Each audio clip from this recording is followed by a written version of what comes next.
ওই দিন সব শেষ করে দিয়েছি, বলল অপু বিশ্বাস। কিন্তু কি শেষ করার কথা বলেছে অপু বিশ্বাস? প্রিয় দর্শক, বিস্তারিত জানার আগে যারা এই চ্যানেলটি এখন পর্যন্ত সাবস্ক্রাইব করেননি, প্লিজ চ্যানেলটি সাবস্ক্রাইব করে আমার পাশে থাকবেন।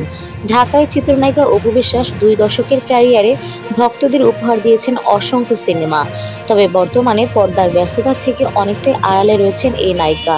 কিন্তু তাও তার ভক্ত ও অনুরাগীদের সংখ্যা কমেনি। তবে এই নায়িকার ক্যারিয়ার নিয়ে না যতটা আলোচনা, তার চেয়ে বেশি আলোচনা তার ব্যক্তিজীবন ঘিরে।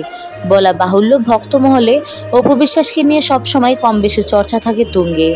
বিশেষ করে মেগাস্টার শাকিব খানের প্রথম স্ত্রী হওয়ার পর থেকেই আলোচনার কেন্দ্রে তিনি। সম্প্রতি শাকিব খানের আমেরিকা সফরের সময় প্রাক্তন স্ত্রী ও চিত্রনায়িকা শবনম বুবলীর সাক্ষাৎ নিয়ে যখন ভক্তমহলে আলোচনা তুঙ্গে, তখন অপু বিশ্বাসের পাল্টা মন্তব্যের অপেক্ষা ছিলেন ভক্তরা।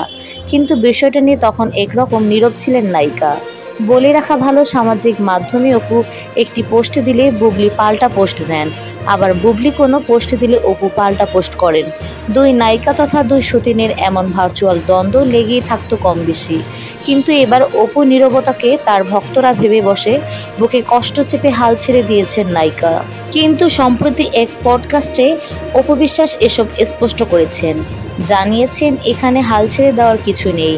সে সময় অনেক ব্যস্ত সময়ের মাঝে ছিলেন অপু বিশ্বাস, সোশ্যাল মিডিয়াতে সময় দিতে পারেননি। তবে অপু জানান তার অ্যাডমিনরা সাকিব বুবলির ছবি তাকে পাঠিয়েছিল, যা অপু বিশ্বাস দেখেছেন। তার কথায়, আমি ফেসবুকে নেই বিধায় পোস্টের বিষয়টা আসে না।